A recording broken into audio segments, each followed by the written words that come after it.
চলো কফি খেতে যাই। আরে দাও ভাই, তুমি টানছো কেন? আমার কাছে দাও। আরে ভাইয়া এটা কি বিদেশি চশমা নাকি? ও ভাইয়া কত সুন্দর চশমা, এটা কিন্তু আমি দিব না ভাইয়া। ভাই এই কোটটা কিন্তু অনেক সুন্দর লাগছে, এটা কিন্তু আমাকে দেওয়া লাগবে। আরে ভাই কি শুরু করলি তোরা এগুলা? আমি এতদিন পর বিদেশ থেকে বাড়ি আসছি, একটু ভালো মন্দ তো জিজ্ঞেস কর। আমি কেমন আছি এটা তো জিজ্ঞেস করবি। আরে ভাই তুমি তো ভালোই আছো, বিদেশে গেলে কেউ আবার খারাপ থাকে নাকি? বিদেশে গেলে তো বেকারই টাকা। ভাই আমি মোবাইল আনতে বলছিলাম, আনছেন তো? ভাই আমার ল্যাপটপটা কি লাগেজের মধ্যে রয়েছে? থাকলে দেন তো, আমার বন্ধুদের দেখাবো। আরে ভাই তোরা এগুলা কি শুরু করলি? আমি হঠাৎ করে এখন বিদেশ থেকে কি জন্য বাড়ি চলে আসলাম এটা তো একবার জিজ্ঞাসা করবি। আর আমি কেমন আছি ভালো মন্দ কিছু জিজ্ঞেস করার খোঁজ নেই। তোরা আসিস শুধু তোদের জিনিস নিয়ে। এটা কি বললে তুমি? আমি তো এখন পর্যন্ত কিছুই চাই নাই। আমি যেটা বলছিলাম তোমার কাছে বাইকের কথা, ওই বাইকের টাকা কি নিয়ে আসছো এখন? আরে ভাই আমার তো কোম্পানিতে কাজ ছিল না, এই জন্য হঠাৎ করে চলে আসা লাগছে। ওইখানে থাকলে তো আমি না খেয়ে মরে যাইতাম, এই জন্যই তো চলে আসছি। মানে কি বলতে চাচ্ছ তুমি? তাইলে কি সাথে তুমি টাকা নিয়ে আসো না? আরে না রে ভাই, আমি তোর বাইক কিনে এতগুলো টাকা কিভাবে আনবো? নিজের জানটা নিয়ে যে ফেরত আসছি এটাই তো অনেক। হ্যাঁ আমার সময় তো সব ভেজাল, নিজে কোট পরে আসছো, লাকিস নিয়ে আসছো, ওদেরকে সবকিছু নিয়ে আসছো, আর আমার জন্য কিছু আনো নাই। আরে আমি ওদের জন্য তো কিছু আনতে পারি নাই, আমার কাছে টাকাই নাই, আমার কোম্পানিতে কাজ নাই, তাইলে আমি আনবো কিভাবে?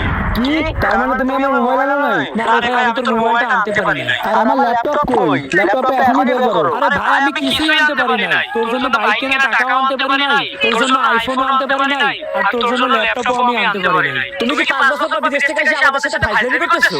না রে ভাই আমি তোদের সাথে ফাইজলামি করব কেন? তাহলে তুমি 5টা বছর বিদেশ থেকে কি বাতাসছো? সামান্য এই কটা জিনিস আনতে পারো না? কি আমার সাথে এরকম ব্যবহার করতেছিস কেন? আমি তো তোর ভাই, এতদিন পর বাড়ি আসলাম, তোরা আমার সাথে ভালো ব্যবহার করবি কিনা? তোরা আমার সাথে এত খারাপ ব্যবহার করতেছিস। তোমার সাথে খারাপ ব্যবহার করবো না তো কি করবো? ছোট ভাইদের 3টা আবদার তুমি পূরণ করতে পারো না, তাহলে তুমি কিসের বালের ভাই? এই শোন, এত টাকা দিয়ে বিদেশ পাঠানি ওরা আমাদের ভুল হইছে। এই নাও তোমার লাগেজ তুমি ধরো, এই চল তোর বাড়ি আসা লাগবে না। এতদিন পর দেশের মাটিতে পা রাখলাম, তারপর ভাইদের কাছে একটু মান পেলাম না। আমরা প্রবাসীরা কি মানুষ না? আমাদেরকে সবাই কি টাকার মেশিন মনে করে? টাকা ছাড়া কি আমাদের কোনো মূল্য নেই? দেখি বাড়ির দিকে যাই, যাওয়ার পর কি হবে আল্লাহ জানে। আরে আমরা তো কবে আসলি? এই তো বন্ধু আমি আসলাম 2-3 দিন হয়েছে, তোদের কি অবস্থা? আরে অবস্থা বাদ দে, কত টাকা কেমন লাগে তাই কর। আর টাকা, এই টাকা ছাড়া মানুষ কিছুই বোঝে না রে। কেন কি হলো? ভালোই তো কামাইছিস মনে হয়। কি আর বলবো তোদের বন্ধু, অনেক পরিশ্রম করছি বিদেশ যাওয়ার পর, কিন্তু ইনকামের বেতন ঠিকঠাক মতো দেয়নি রে। আমার টাকাগুলো সব মেরে দিয়েছে। বিদেশ গেছি আমি 5 বছর হয়েছে, 5 বছরের ভিতরে আমি কিছুই করতে পারলাম না। কত নাটক করলে হবে নাকি? টাকা পয়সা তো তুমি অনেক কামাইছিস।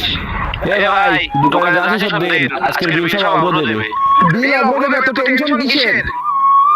এই বন্ধু থাম তোরা, আমার কাছে তো টাকা নেই, আমি বিল দেবো কিভাবে? এ টাকা নেই মানে বিদেশে গিয়ে নাটক করছিস নাকি তুই? আমি বললাম তো আমার ইনকাম ছিল না, আমি তোদের বিল দেবো কিভাবে? আমরা সবাই খাবো, এখন বিল দিবি তুই। এত কিছু আমরা জানি না। দেখ ভাই তোরা আমার মাফ কর, আমার কাছে টাকা নেই সত্যি। ধুত্তেরি, মনটাই খারাপ করে দিলি। 5 বছর বিদেশ থেকে যেন বাল ছিড়িছিস, টাকা নেই তো দোকানে আসিস কেন? যাই কেটে যা। আর কি অবস্থা দেখছো? আমরা এদিকে থাকি কি করে? 5টা বছর বিদেশ থেকে গেলাম, তাও তো একটা বাড়ি করতে পারলাম না। আরে ভাই আমি তো 5টা বছর কষ্ট করেছি, তারপর যদি কোম্পানি থেকে ঠিকঠাক মতো টাকা না দেয় তাহলে আমি কি করব? আমি না পাইলে তো চলে আসলাম। কোম্পানি বেতন দেয় না তো যাইতে হলো কেন? তোমার কি আমরা যাইতে বলছি? আরে ভাই আমি যাওয়ার আগে তো আর জানতাম না যে যাওয়ার পরে এরকমটা হবে। আমার তো বেতনই ঠিকঠাক মতো দিল না, আমি তো কিছুই করতে পারলাম না। 5টা বছর আমার নষ্ট হলো। এই 5টা বছর যদি আমি অন্য কোনো কাজে লাগাইতাম তাহলেও ভালো কিছু করতে পারতাম। আর তোরা আমার সাথে এরকমটা করতেছিস কেন? আমি কি টাকার মেশিন নাকি? আমি যদি টাকা ইনকাম করতে পারতাম সেইগুলো তো তোদের দিয়ে দিতাম, তোদের শখ আহ্লাদ তো পূরণই করতাম। আমি তো টাকা ইনকাম করতে পারলাম না। মানুষ বিদেশে কত কিছুই করে, আর তুমি তো কিছুই করতে পারলে না। পাশের বাড়ির রাসেলটা কত বড় ঘর হইছে, আর আমরা থাকি এই সাপড়ির ঘরে। 5 বছর বিদেশ থেকে তুমি চেষ্টা করছো, তোমার পিছে যে টাকা দিয়ে আছি ওইগুলো আমাদের জলে গেছে। শোনো তোমার আমি একটা লাস্ট কথা বলি, তোমার বিদেশ পাঠাতে এমনিতে আমাদের অনেক টাকা খরচ হয়েছে। এখন যদি তোমার কাছে কোনো টাকা থাকে ওই টাকাটা দাও, আমরা একটা বড় বাড়ি উঠে সবাই